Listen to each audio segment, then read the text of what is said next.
우리 하나님 말씀 가운데 디모데후서 3장 1절과 5절을 제가 연결해서 한번 읽어드릴 테니까 여러분이 귀담아 한번 들어보시기를 바라요. 너는 이것을 알라. 말세에 고통당하는 때가 이르러 경건의 모양은 있으나 경건의 능력은 부인하니 이 같은 자들에게서 내가 돌아서라. 그런 말씀이에요. 이 말씀의 내용을 조금 더 여러분에게 설명을 붙이면 사도 바울이 믿음의 아들이라고 자랑했던 디모데에게 아버지의 마음으로 아주 강하게 권하는 말씀이에요. 그 내용이 이런 겁니다. 말세가 되면 될수록 이런 사람들이 많아진다는 거죠. 그게 뭔가 하면 믿음의 경건의 모양은 있지만 경건의 능력을 부인하는 자들이 많아진다. 조금 더 해석을 붙이면 교회 다니는 사람들은 많이 있겠지만 믿음의 역사를 경험하는 사람들은 많지 않다는 거죠. 여러분 요사이 우리 과학이 많이 발달을 하고 또 많은 전자 그리고 이 인터넷적인 과학들이 발달을 해서 신앙생활을 하는 데 있어서도 적지 않은 교인들이 하나님에 대한 영적인 능력보다도 과학적인 사고와 판단을 더 우선시하는 경우들이 너무 많은 거예요. 그러다 보니까 교회는 다니고 신앙생활을 오랫동안 해오긴 했지만 하나님의 말씀과 하나님의 성령의 역사와 능력에 대해서는 별로 관심이 없는 거죠. 제가 초등학교, 중학교 다닐 때만 해도 우리 한국교회가 굉장히 하나님에 대한 열정이 있었어요. 새벽 예배 드리고 주일 낮 예배, 저녁 예배, 수요 예배, 금요 철야 열심히 그렇게 했죠. 근데 지금은 어때요? 지금은 많이 게을러졌어요. 하나님을 향한 그런 열심도 이제는 그렇지 않은 경우들이 더 많은 거예요. 왜 그럴까? 그전에는 우리가 먹고 사는데 너무 힘들고 배고픈 시절이었어요. 하나님 아니면 살 수 없을 것 같은. 그래서 희망과 그리고 소망은 하나님께만 둘 수밖에 없을 정도로 절박한 상황이었어요. 그러니까 하나님 자식 잘 되게 해주세요. 하나님 좀 잘 살게 해주세요. 하나님 복 주세요. 그러면서 설교하는 설교자들도 이렇게 하면 하나님 복 받는다. 감당할 수 없는 복도 주신다. 막 그러면 아멘 아멘 하고 그게 목줄을 매다시피 하면서 하나님을 찾았어요. 근데 지금은 어떻죠? 우리나라가 배부르잖아요. 굳이 그렇게 하나님 앞에 매달리지 않아도 먹고 사는데 크게 문제 없어요. 그리고 너무 삶이 편안해지고 편리한 과학적인 일들이 너무 많이 일어나서 굳이 하나님 앞에 그렇게 매달리고 찾지 않아도 사는데 불편함이 별로 없는 거예요. 그러다 보니까 점점 더 하나님을 의지하고 믿음의 능력을 찾기보다는 그저 하나의 신앙적인 삶의 한 일부분이 되어버리는 듯한 그런 경우들이 너무 많은 거죠.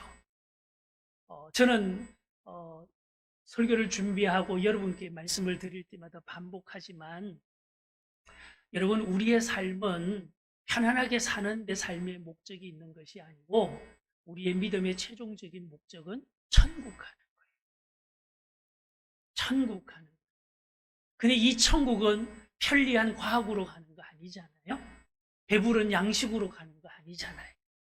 천국의 구원받는 것은 이거는 하나님만이 하시는 하나님의 능력이요 하나님의 은혜인 거예요. 여러분 우리가 하나님을 믿는 사람으로서 우리의 믿음의 연소가 많아질수록 믿음의 모양에 안주하지 마시고 믿음의 형식에 안주하지 마시고 하나님의 말씀과 하나님의 성령의 역사를 간구하고 그 역사를 삶으로 경험하고 하나님의 역사를 삶으로 증명하며 사는 믿음의 증인 되시고 하나님의 증인 되시기를 축복합니다.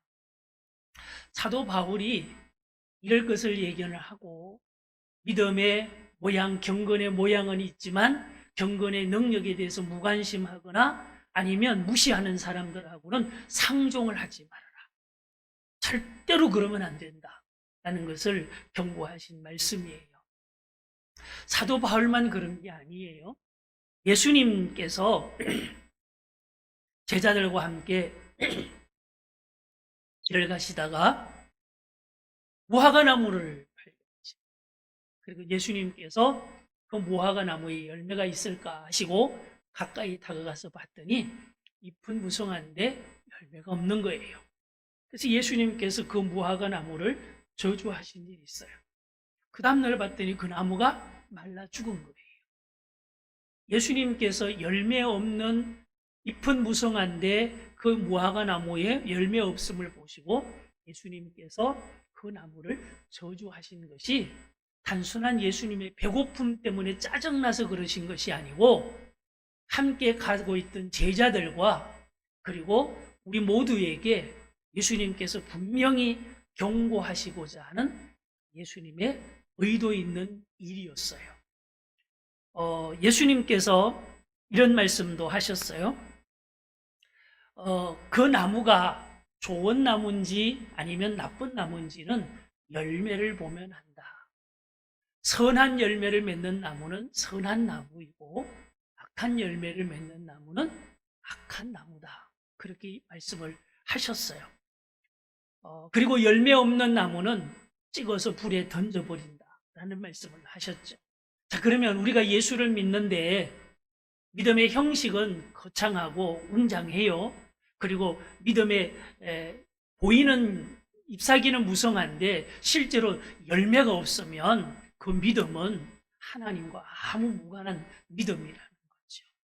여러분, 우리의 믿음에 열매 있는 삶이 되기를 축복합니다. 그 믿음의 열매 중에 중요한 열매가 뭘까요? 하나님의 말씀이 능력이 되고 하나님의 성령께서 내 삶에 역사하시는 그 역사가 있는 믿음, 열매 있는 믿음이라는 거죠. 그래서 제가 2주 전에 이런 말씀을 드렸어요. 우리의 믿음의 가치는 소유에 있는 것이 아니고 역사함에 있습니다. 내가 믿는다고 믿기는 하는데 하나님의 역사가 내 삶에 없으면, 성령이 역사하지 않으면 그 믿음은 아무런 의미가 없는 거예요. 여러분, 이거 아시죠? 우리가 믿는 믿음에는 하나님의 말씀이 현실이 되는 신비한 역사가 있습니다. 여러분 꼭 기억하세요. 하나님의 말씀은 상식적인 테두리 안에서 말씀하시는 게 아니에요. 하나님의 말씀은 항상 우리의 생각과 판단을 초월하시고 우리의 기대와 희망까지도 초월하시는 하나님의 말씀들이에요. 근데 그 말씀이 우리의 삶에 현실로 나타나는 역사가 있기를 축복해요. 우리의 믿음에는 우리의 삶이 내가 믿을 수 있는 만큼 믿는 믿음에 그걸로 만족하는 것이 아니고 우리의 믿음이 예수님의 분량에 이르도록 하게 하시는 그 능력이 우리에게 있음을 믿으시기를 바라요. 그리고 믿음에는 하나님께서 약속하신 것을 이루시는 기적의 능력도 언제든지 있어요. 이게 믿음이에요. 그런데 이런 믿음의 역사는 운명처럼 그냥 하나님이 말씀하셨으니까 그냥 저절로 언젠가는 되겠지. 여러분, 그게 아니에요. 제가 이런 말씀을 반복해서 드렸죠. 믿음이 뭐냐? 믿음은 하나님께서 내게 하신 말씀에 대해서 내가 삶으로 반응하는 게 믿음이에요. 그리고 하나님의 역사는 누구에게 일어나느냐? 하나님이 말씀했으니까 그것이 운명처럼 그냥 아무에게나 다 일어난다. 그런 게 아니고 하나님의 말씀을 내게 하셨는데 내가 그 말씀에 대해서 믿음으로 어떻게 반응하느냐에 따라서 내 믿음의 반응에 대해서 하나님이 반응하시는 역사가 일어나는 거예요. 이게 믿음이죠. 그러니까 이 하나님의 역사, 믿음의 역사는 우리의 노력이나 의지로 되는 것이 아니라는 거죠. 자, 분명히 우리가 알아야 할 것이 있어요.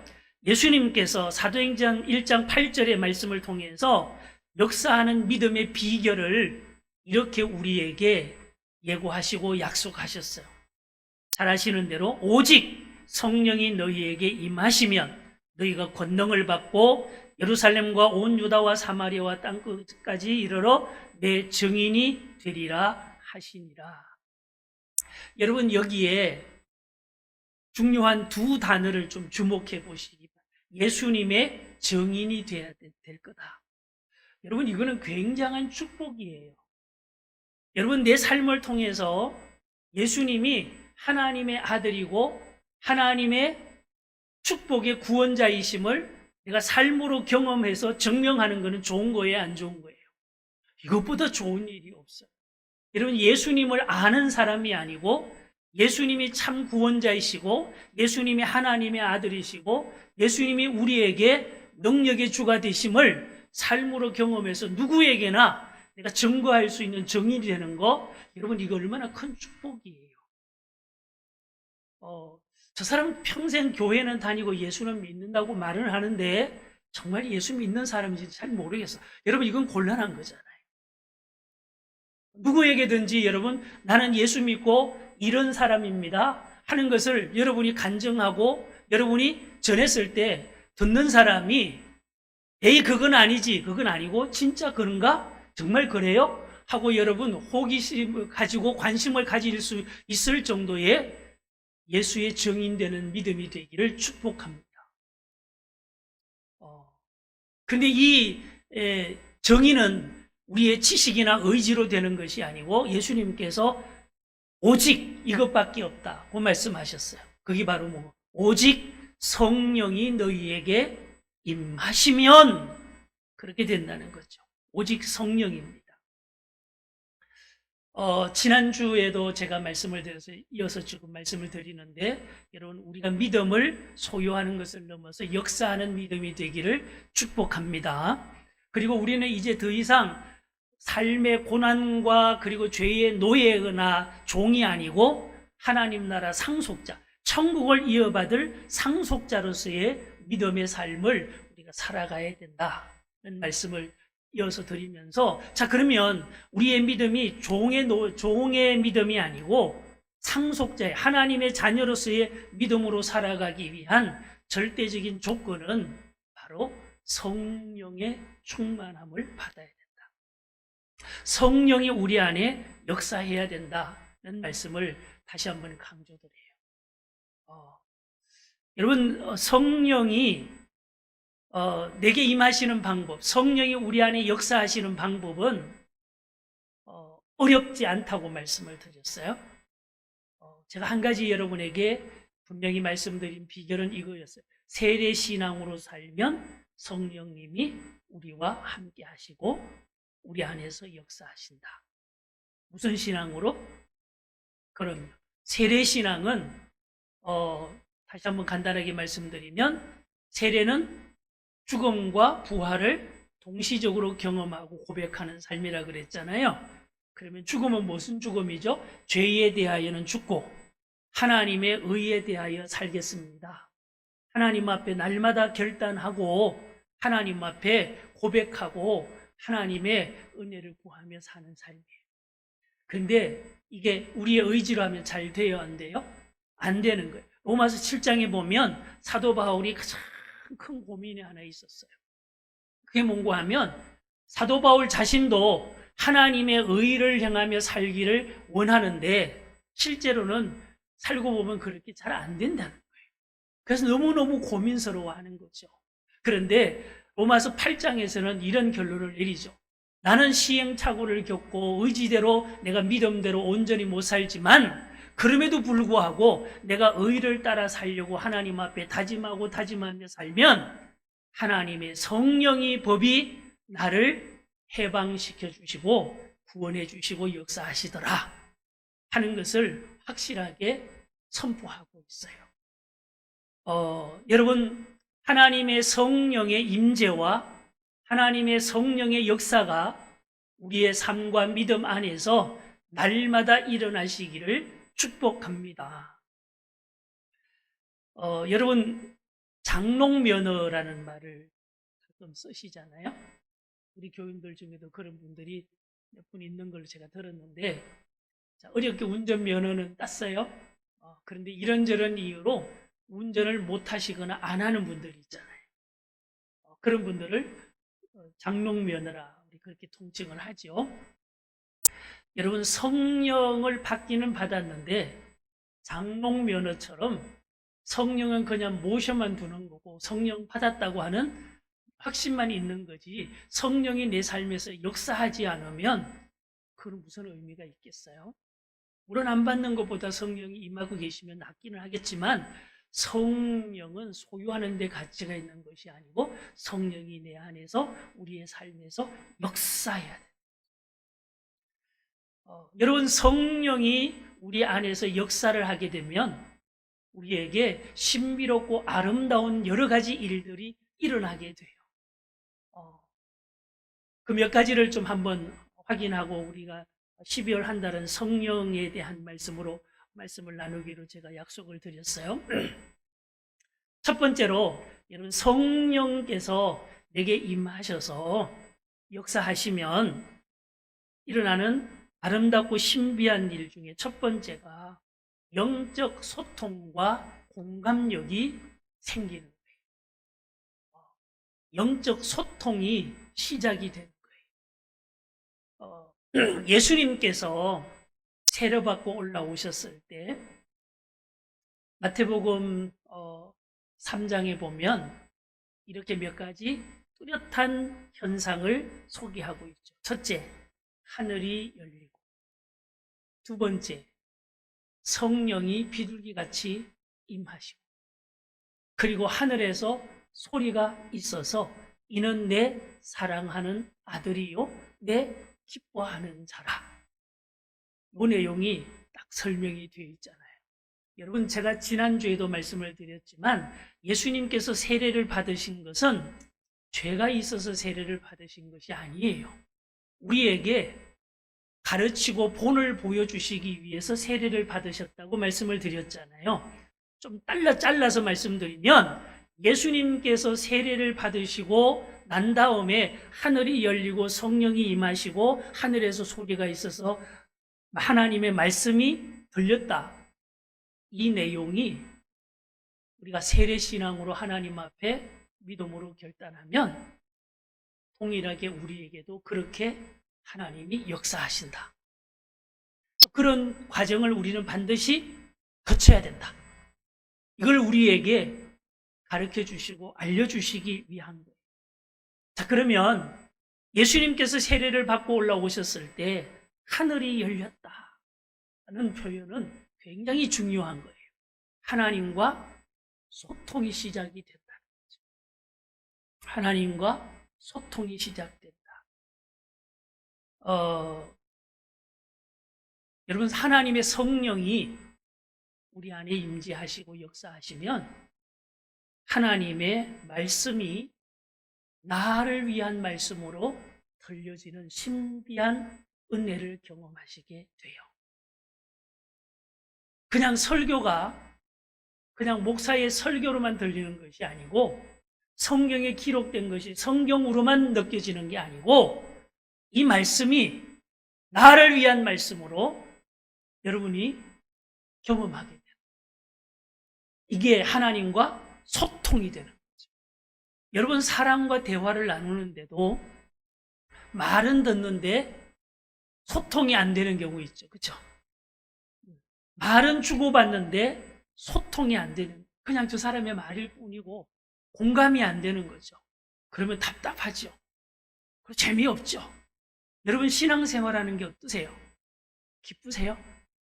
예배 드리는 게 즐거우세요? 하나님의 말씀이 감격이 있으세요? 어떠세요? 주일날 그냥 목사가 설교하니까 아유, 어차피 하는 설교인데 빨리 좀 끝내지. 여러분, 목사가 설교를 지루하게 하는 것도 목사의 책임이기도 하지만 그 설교의 말씀이 목사가 자기 주장이 아니고 강의가 아니고 하나님의 말씀을 선포한다고 가정했을 때 여러분이 그냥 설교로 듣는 것이 아니고 하나님과 소통되시고 하나님과 공감되는 믿음의 은혜 있기를 축복해요. 내게 주시는 하나님의 말씀. 근데 간혹 이런 분들이 있어요. 아우, 목사님 말씀이 영 은혜가 안 돼. 그렇게 불평하는 분들이 있어요. 물론 목사가 설교를 잘해서만은 아니겠죠. 잘못할 수도 있겠죠. 근데 목회를 해본 경험에 의하면 같은 시간에 같은 장소에서 제가 설교를 했어요. 근데 예배 끝나고 난 다음에 반응이 상반될 때가 있잖아요. 어떤 분은 예배 끝나고 목사님 오늘 말씀이 너무 감동적이었습니다. 그런 분이 있는가 하면 영 아닌 분도 물론 있겠지요. 그러면 누구의 잘못일까? 목사가 설교를 잘못한 것만은 아닐 수 있잖아요. 여러분, 하나 더 문제를 쳐보면 그 말씀을 통해서 하나님과 소통이 안 되고 공감이 안 됐을 때는요, 말씀이 지루한 거예요. 그렇지 않나요? 여러분, 정말 가까운 사람 사이에서도 심지어는 부부간에도 소통이 안 되고 공감이 안 되면 힘들지 않아요? 아무 느낌 없이 사세요? 친구도요, 어떤 친구가 점점 가까워지고 좋아지는 친구가 될까요? 첫 번째 중요한 게 소통이 돼야 되고요, 공감이 생겨야 돼요. 그 말하면 그 친구 말이 내 가슴으로 막 느껴져야 돼요. 그 친구가 힘들다 그러면 내가 막 가슴이 아파야 되고, 그 친구가 좋아하면 내 기쁨처럼 막 좋고 기분이 좋아야지만 그게 소통이 되는 거잖아요. 여러분, 믿음에도 이게 너무너무 중요한 거예요. 이스라엘 백성들이 하나님에게서 멀어지고 역사적으로 하나님께로부터 무너지는 그런 고통의 삶을 살게 된 가장 근본적인 이유가 뭘까요? 하나님과 소통이 안 되는 거예요. 여러분, 오늘 본문을 이사야 43장 말씀을 보셨잖아요. 그 앞에 보면 하나님께서 이런 탄식을 하세요. 내가 말을 해도 너희들은 귀담아 듣지도 않고 내 말을 무시하는구나. 소통이 안 되니까 하나님이 부담스러운 거예요. 하나님의 말씀이 그냥 무게감을 느끼는 거죠. 여러분, 예수를 믿고 하나님을 믿는 믿음의 자녀로 살아가시면서 여러분, 하나님과 소통의 길이 열리시기를 축복해요. 하나님과 공감의 범위가 넓어지기를 축복합니다. 근데 그 말씀들이 내게 주시는 말씀으로 느껴지고 깨달아지고 감격해져야 된다. 여러분, 시편 19편 8절 말씀에 이런 말씀이 있어요. 저는 이 구절이 너무 좋은 거예요. 여호와의 교훈은 정직하여 마음을 기쁘게 합니다. 하나님의 말씀을 들을 때마다 부담스러운 게 아니고 하나님의 말씀을 들을 때마다 너무 마음이 기뻐져요. 그리고 여호와의 계명은 순결하여 눈을 밝게 합니다. 생각이 바뀐다는 거죠. 이거는 여러분 공부 많이 했다고 되는 게 아니라는 거죠. 성령이 역사하시면 우리의 믿음과 삶에 이런 신비하고 아름다운 은혜들이 우리에게 나타나게 될 줄 믿습니다. 하나님과 소통하시라 되고 하나님과 공감하시라. 이거를 예수님께서는 얼마나 중요하게 여기셨는지 예수님께서 포도나무 비유를 말씀하시면서 이런 말씀을 하셨어요. 내 말이 너희 안에 거하고 너희가 내 안에 거하면 무엇이든지 구하라. 그리하면 내가 다 이루리라. 말씀을 하셨어요. 여러분, 하나님의 성령의 임재와 성령이 내 안에서 역사하셔서 하나님과 소통과 공감의 능력이 날마다 더해 가시기를 주의 이름으로 축복합니다.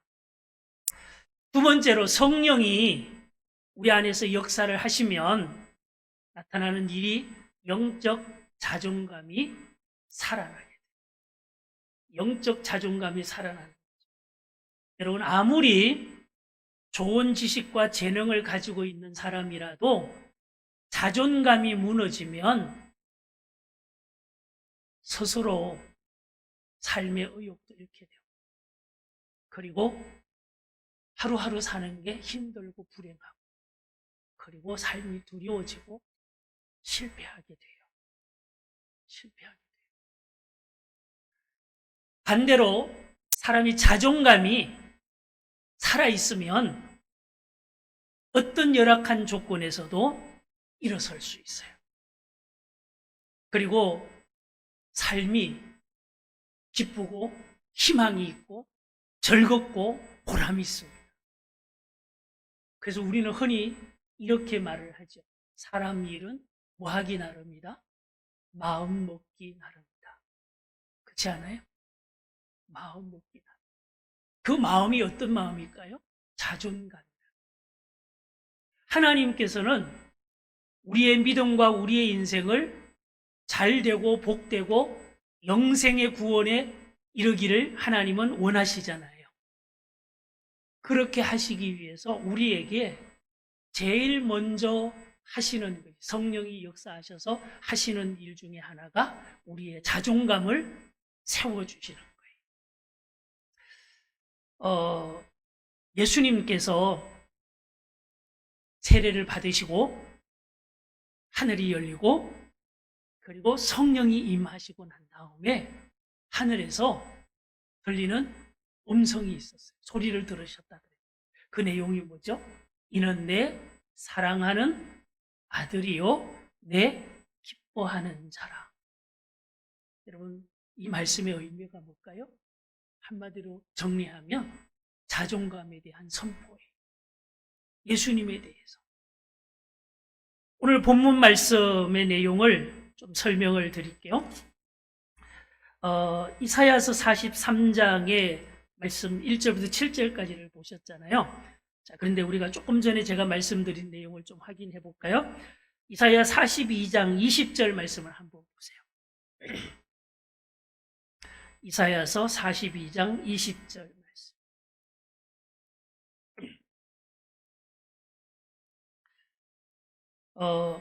같이 읽겠습니다. 시작. 내가 많은 것을 볼지라도 유의하지 아니하며 귀가 열려 있을지라도 뭐 하지 않는다?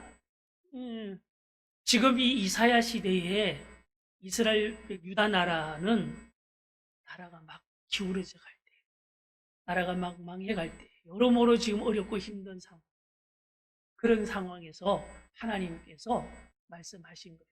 이렇게 된 이유가 뭔 줄 아느냐? 지금 제일 큰 문제가 뭔 줄 아느냐? 경제 문제도 아니다. 정치적인 문제도 아니다. 영적인 문제라고 말씀을 하시면서 하나님과 소통이 안 된다. 그러시면서 이사야 43장에서는 하나님께서 이런 이스라엘 백성들에게 막 애원하듯이 부르짖는 말씀의 내용들이 지금 너무너무 힘들고 어렵고 절망적이고 점점 기울어져가는 그런 상황 속에서 하나님께서 선포하시는 말씀의 내용인데, 자, 우리 한번 보실까요? 1절, 2절, 3절 말씀을 제가 요약해서 한번 해볼게요. 자, 먼저 우리 1절 한번 같이 읽겠습니다. 시작. 야곱아, 너를 창조하신 여호와께서 지금 말씀하시느니라. 이스라엘아, 너를 지으신 이가 말씀하시느니라. 너는 두려워하지 말라. 내가 너를 구속하였고 내가 너를 지명하여 불렀나니 너는 내 것이라. 너는 내 것이야. 그 다음에 2절에 보시면 네가 물 가운데로 지날 때에 내가 너와 어떻게 할 거라? 함께 할 거라. 다시 말하면 네가 어떤 조건이 있고 어떤 상황이 있어도 나는 너와 함께 할 거다 라는 말씀이죠. 그 다음에 3절에 보시면 대전하는 여호와 누구의 하나님? 너의 하나님이요 이스라엘의 거룩한 이요 너의 뭐라고요? 구원자임이라 말씀을 하시죠. 여러분, 이런 성경에 기록된 말씀이 과거의 이스라엘 백성들에게 하나님이 이런 말씀을 했다고 하는 과거의 사실을 우리에게 알려주기 위해서 성경이 기록한 것이 아니고, 이 말씀은 또한 오늘 저와 여러분에게 주시는 하나님의 말씀으로 여러분들이 공감하실 수 있기를 축복합니다. 이 말씀이 내게 주시는 말씀인데 이 내용의 핵심이 뭐예요? 자존감에 대한 말씀. 너는 이런 사람이야. 너는 혼자가 아니야. 내가 너와 함께 할 거야. 내가 너를 도와줄 거야. 너는 절대로 실패하면 안 돼. 자존감을 세워주시는 말씀을 하고 있는 거잖아요. 제 딸이 지난주에 손녀를 낳았어요. 두 번째 아기를 낳았는데 제가 제 아이를 키울 때는요 잘 몰랐어요. 그냥 키워야 되는 애인 줄 알고 내 아이라는 것만 했지 잘 몰랐는데 이제 할아버지가 되고 보니까 아이가 얼마나 귀하고 정말 귀여운지 모르겠어요. 저만 그런 건 아니죠. 네. 근데 제 딸이 신생아를 아기를 낳아가지고 키우는 과정을 제가 이렇게 어깨너머로 지켜보면서 정말 무서운 거예요. 여러분, 아기가 태어나면 처음에 눈도 못 뜨고 잠만 자잖아요. 그러다가 뜨다가 눈을 한번 뜨면 눈 떴다고 기적이 일어난 것처럼 좋아해요. 와, 눈 떴다, 눈 떴다, 눈 떴다. 기적이 일어난 거지 뭐. 그리고 애가 이렇게 안아줬는데 불편하면 막 인상을 찌푸리면서 막 이렇게 하잖아요. 그것조차도 이뻐가지고 막 신기해하는 거죠. 심지어는요, 똥을 쌌던데 똥을 치우면서도 참 이쁘게도 쌌다고 그렇게 좋아할 수가 없어요. 똥 싼 건도 그렇게 이쁘게 할 수가 없어요. 이뻐할 수가 없어요. 여러분 왜 그래요? 내 자식이니까. 왜요? 내 사랑하니까. 여러분 별거 아닌 것도 기적이 일어난 것처럼 좋아하고요. 힘들고 어려워해서 불편해하는 것도 그것조차도 귀엽고요. 똥 싸도요 이쁘게 보이는 거예요. 여러분 하나님은 이보다도 더 저와 여러분을 사랑하는 줄 믿으시기 바라요. 이런 하나님의 사랑이 여러분에게 공감 있게 느껴지기를 축복해요. 그냥 하나님이 사랑하시나 보다 정도가 아니고요.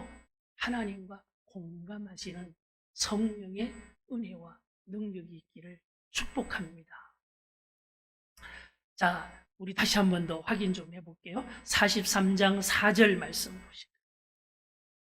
43장 4절 네가 내 눈에는 보배롭고 뭐하다고요? 존귀하고 내가 너를 뭐해요? 누가 뭐라 그래도 너는 내 눈에 보배롭고 존귀하고 누가 뭐라 그래도 나는 너를 뭐한다? 사랑하신다. 여러분 이 말씀에 의지하셔서 여러분 스스로에 대한 자존감이 회복되기를 축복합니다. 아유 나는 어쩌다가 이 인생으로 태어나서 그게 아니에요. 여러분이 능력이 있어서 사랑하시는 게 아니에요. 여러분이 재능이 많아서 사랑하시는 게 아니에요. 하나님은 우리를 지으신 하나님이시기에 우리를 이유 없이 사랑하시고 우리를 존귀하게 여기시는 거예요. 자, 그 다음에 여러분 5절 말씀 보실게요. 5절 말씀 뭐 하지 말아라? 두려워하지 말아라. 있다고 자만하지 말고 없다고 두려워하지 마라. 왜냐하면 내가 너와 함께 하기 때문이다. 하나님이 우리와 함께 하신다. 그 다음에 7절 말씀 보시면 7절의 제일 끝절에 이런 말씀이 있어요. 그를 내가 뭐하였고 지었고 그를 내가 만들었느니라. 여러분 우리는 스스로 태어난 게 아니잖아요. 하나님께서 우리를 지으셨고 우리 인생을 도우시고 우리와 함께 하시고 우리를 한없이 사랑하시는 나는 하나님의 자녀라고 하는 믿음의 확신이 있기를 축복합니다. 근데 지난번에도 한번 말씀드렸지만 사탄은 우리를 자존감을 깨부시려고 해요. 그래서 자꾸 우리로 하여금 자책하려고 해요. 자책하게 해요. 스스로 나는 자격이 없어. 나는 이거밖에 못해. 나는 왜 이러지? 자꾸 그래요. 근데 하나님은 우리에게 자존감을 세워주시는 거예요. 네가 못하는 거는 당연한 거야. 그래서 내가 있잖니? 내가 너를 도와줄 거야. 너 혼자가 아니야. 내가 너와 함께 할 거야. 내가 너를 끝까지 책임질 거야. 하나님께서 계속 우리에게 이 말씀하시는 이 하나님의 우리를 향하신 사랑의 고백이 여러분 가슴으로 느껴지시고 공감하는 믿음이 되기를 축복합니다. 근데 이게 그냥 저절로 되는 성령이 우리 안에서 역사하실 때 가능한 거예요.